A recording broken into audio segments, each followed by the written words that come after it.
당권 레이스 국민의힘 전당대회가 이제 9일 남았습니다. 당권 도전 후보들 오늘도 당신 잡기에 주력하고 있는데요. 이런 가운데 오늘은 원희룡 후보와 나경원 후보가 한동훈 후보의 비대위원장 시절 공천 과정을 저격했습니다. 화면 보겠습니다.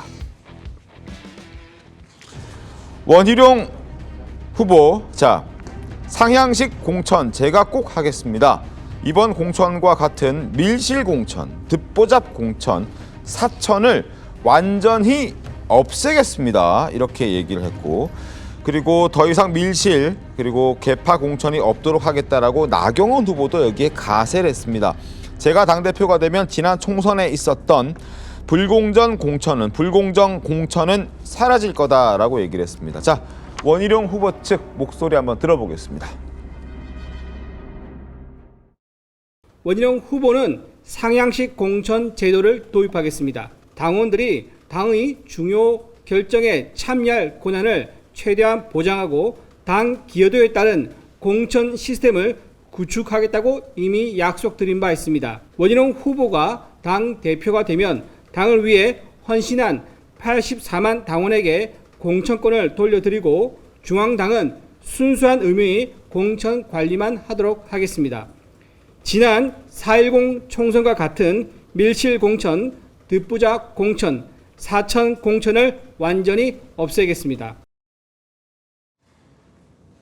한동훈 후보를 특정한 거죠. 4.10이라는 시점이 들어갔습니다. 4월 10일 총선 같은 밀실, 듣보잡, 사천 공천 완전히 없애겠다 이렇게 얘기를 한 겁니다. 자, 이것과 관련해서 지금 두 후보, 원희룡 후보와 한동훈 후보는 이번이 처음 부딪히는 게 아니거든요. TV토론회에서도 자주 부딪혔습니다. 한번 영상 보겠습니다. 어떤 가족을 말씀하시는 것이고 어떤 공천에 대해서 개입을 했다는 것인지 말씀을 해주시죠. 사실이면 사실대로 말씀하시고 아니면 사과를 하십시오. 제가 할 말이 없어서 안 하는 게 아닙니다. 이 정도 하시죠. 본인이 정확하게 제가 가족을 동원해서 공천 개입했다고 말씀하셨잖아요. 이 정도는 거의 명예훼손이거든요. 이러고 나서 이렇게 도망가는 건 전 얘기가 안 된다고 생각해요. 어제 선관위 원장과 우리 비대위원장께서 정말 그 정치 대선배들이 우리 네 후보를 놓고 거의 읍소하다시피 호소를 했고요. 자, 그러면 저에 대해서 하신 말씀, 그 비방 유지하십니까? 더 이상 언급을 안 하겠습니다.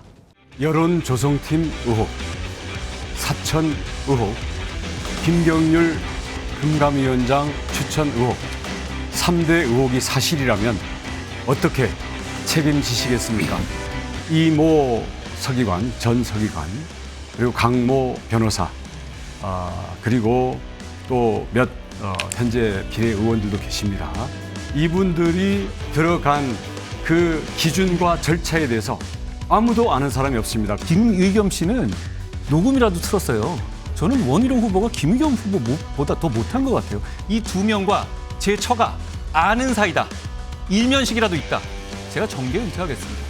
이 사실이 아니면 본인은 어떻게 책임지실 거예요? 본인도 후보 사퇴 그리고 정계 은퇴 괜찮으세요? 약속하시죠. 예스 와 노. 좋아하시잖아요. 예스 와 노. 저도 같이 예스 와 노. 책임지겠습니다. 예스 와 노. 자, 저런 모습을 이제 보여주고 있습니다. 강성필 평론가님 어떻게 좀 보셨습니까? 그러니까 이제 보통의 그 전당대회를 보잖아요. 그러면 주류와 비주류의 어떤 싸움이거든요. 근데 지금 국민의힘에서는 주류와 주류의 이제 거센 대결이죠. 그런데 저는 개인적으로 이제 3자 입장에서 봤을 때 한동훈 당시 비대위원장이 김혜지 그러니까 비례대표를 재선을 이번에 하셨잖아요. 네. 이분을 재선을 시키는 거 보고 좀 의아하다 이런 생각을 했었어요. 왜냐하면 차라리 이분이 정부에서 장애인과 관련된 일을 하는 것이 국회의원도 한번 해보셨기 때문에 훨씬 더 많은 일을 할 수 있지 않을까라고 생각을 했는데 비례대표 재선이라는 건 상당히 이례적인 일이잖아요. 그래서 이런 것들에 대해서 조금 의아하다는 생각을 했었습니다. 하지만 또 그 이후에도 사실 주기환 국민의힘 광주시당위원장을 어떤 비례대표 순번에서 조금 트러블이 있었잖아요. 그래서 다시 대통령께서 얼마 몇 시간 만에 또 특보로 임명하시는 이런 갈등들을 보면서 국민의힘 비례대표를 선정하는 과정에서 갈등이 좀 있나 보구나는 예상은 했지만 결국에 이게 전당대회에서 서로가 서로를 공격하는 집안 싸움의 모습으로 표출되는 것을 보면서 저는 당원과 지지자들이 어떻게 생각하실까 많이 우려되는 상황입니다. 어떻게 좀 보셨습니까? 이게 공천 과정이 이거 되돌아보시면은 그때 초반에는 국민의힘 공천이 상당히 잘 되고 있다. 네. 시스템 공천이다. 반면에 민주당에서는 뭐 비명 행사 뭐 이런 이야기까지 나왔잖아요. 그 네. 비교가 됐었는데 후반에 약간 잡음이 있었습니다. 뭐냐면은 비례대표 공천 과정에서 네. 용산의 뜻이 용산에서 의정을 두고 있는 사람이 얼마 못 들어갔다. 그래서 이철구 의원이 그때 기자회견도 하고 있지 않습니까? 네네네. 그 비례대표 하나 있었고 하나는 막판에 저 우세한 지역에서 뭐 강남이나 대구 같은데 국민공천제라고 해서 갑자기 이제 그 도입을 했어요.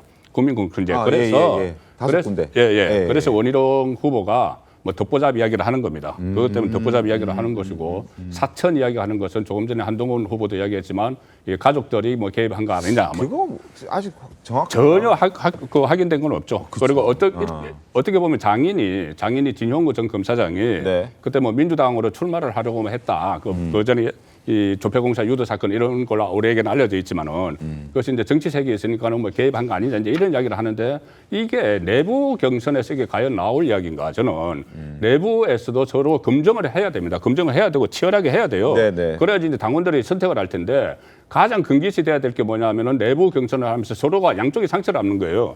양쪽이 상처가 안는 건 뭐냐면은 다른 진영에서 공격을 할 수 있는 공격거리를 주는 거는 이거 금지해야 되거든요. 그런데 지금 조금 전에 또 나왔다시피 뭐 댓글팀, 네. 뭐 이런 거 예를 들어서 뭐 저 대통령 배우자가 댓글팀을 운영을 했다. 이거 확인되지 않은 게 지금 이 안에서 이야기가 나오잖아요. 그것도 법무부 장관이 조금 전에 뭐죠? 여론조성팀 이런 것은 민주당이 공격하기 아주 저 먹잇감을 투척을 하는 거거든요. 네. 그래서 저게 과연 저렇게까지 저 경선전이 그 치열한 게 아니죠. 저거는 거의 뭐 그 자해극 비슷한데 이 경선 끝나고 나서는 양쪽 모두에게 부담이 될 텐데 저걸 저는 지금이라도 저 양쪽이 다 자제 선언을 해야 된다고 봅니다. 지금 윤리위까지 나서 가지고 뭐 제재를 하려고 하는데 또 이의 제기까지 했었잖아요. 맞습니다. 지금은 절대 그럴 때가 아니라고 봅니다. 알겠습니다. 원희룡, 한동훈 두 사람은 지금 서로 공천과 관련된 내용으로 지금 다투고 있고 그래서 당의 어떤 시정 명령까지 주의 경고까지 내려진 그런 상황이고